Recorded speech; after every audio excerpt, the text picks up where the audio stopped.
La educabilidad.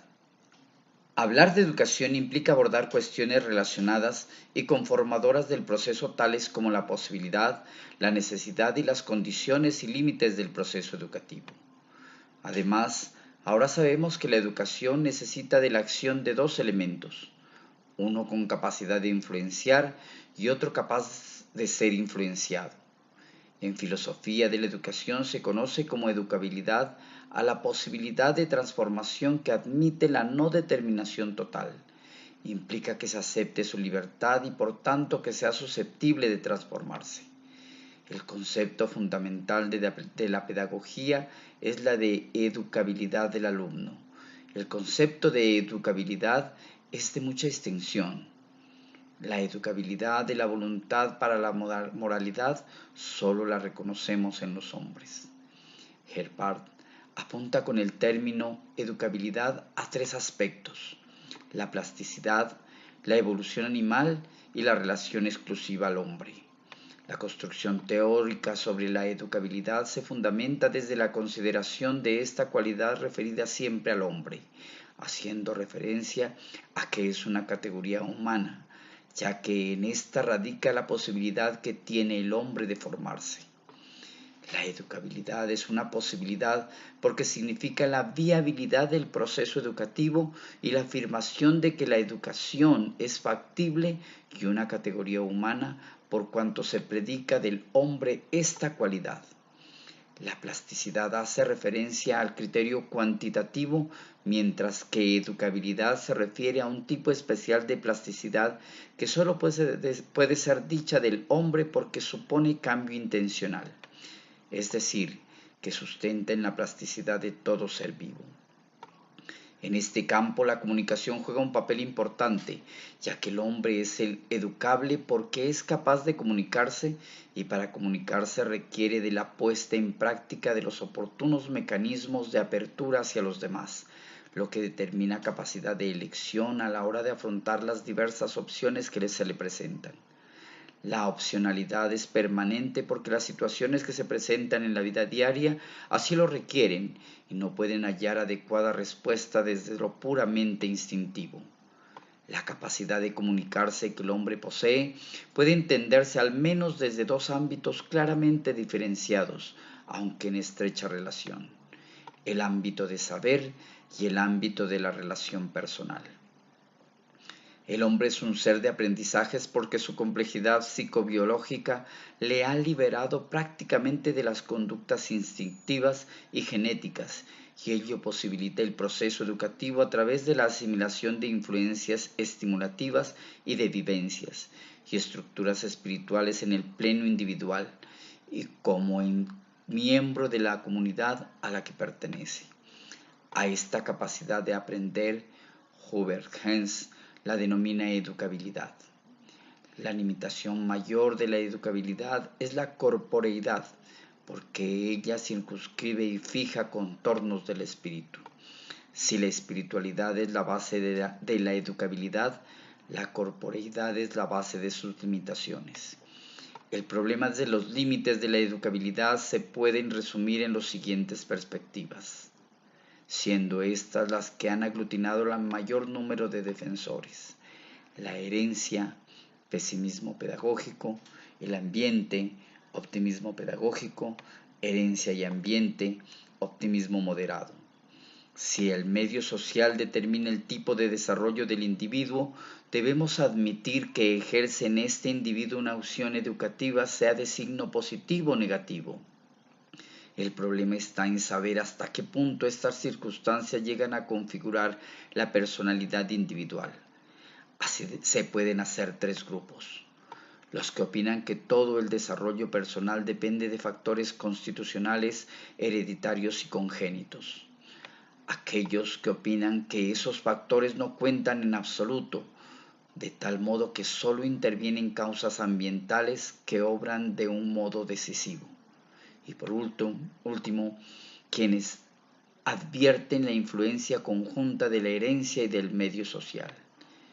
En cuanto a la primera perspectiva, el pesimismo pedagógico, la postura radical defendida por la corriente genetista del siglo XIX, desde Galton, que afirma que la educabilidad es prácticamente nula, según esta teoría, nada o poco puede modificar el educador porque el código genético es la explicación de toda conducta. La naturaleza es el principal factor del desarrollo humano y está determinada por la genética. Por los autores genetistas, la educabilidad como base de una intervención sobre el hombre es un propósito imaginario que no entra en el campo de la acción posible. Desde el planteamiento pesimista, el fenómeno educativo presenta los caracteres siguientes. El esfuerzo es desproporcionado respecto a los efectos conseguidos.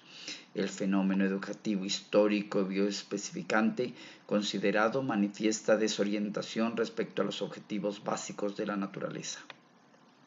En cuanto a la segunda perspectiva, el optimismo pedagógico arranca de la consideración de que en la formación de la personalidad fundamentalmente intervienen factores o causas ambientales que obran de modo decisivo. Existen dos vertientes.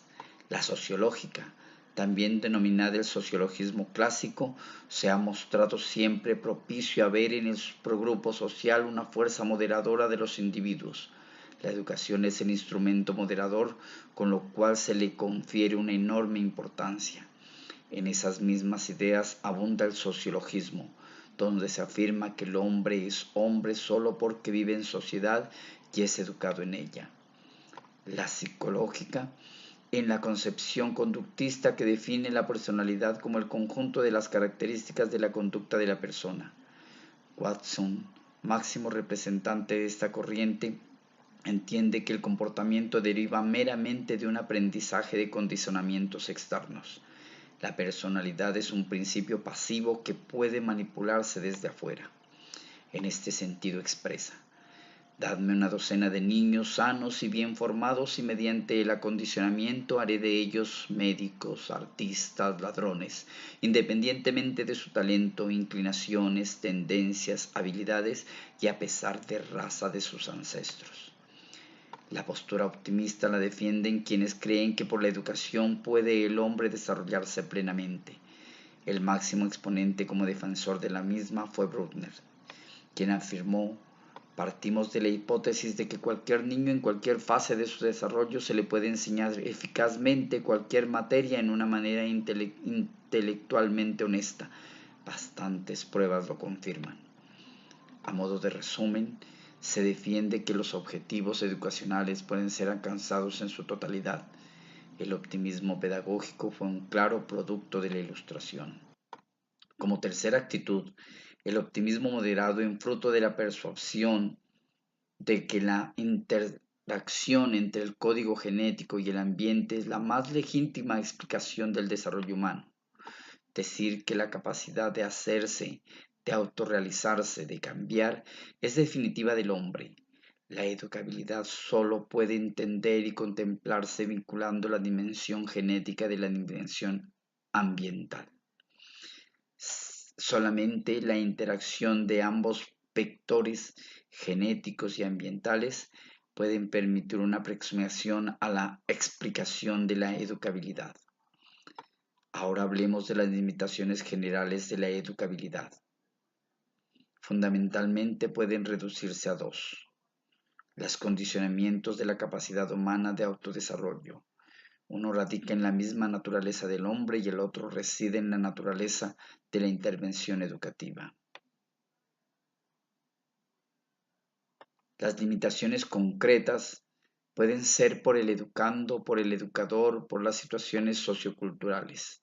También encontramos las características de la educabilidad pueden ser personal, intencional, dinámica y necesaria. En cuanto a la espiritualidad del ser humano, el espíritu es la explicación suprema de la educabilidad, porque para ser educado es condición primordial ni estar preparado ni determinado de antemano. Las teorías personalistas se perciben en Montovani una gran influencia tanto del vitalismo como del existencialismo. El hombre es persona hecha y construida, aunque no le haya venido aún la educación. pero el hombre es un ser esencialmente abierto porque es precisamente en este poder ser donde se socializa y se localiza la educabilidad.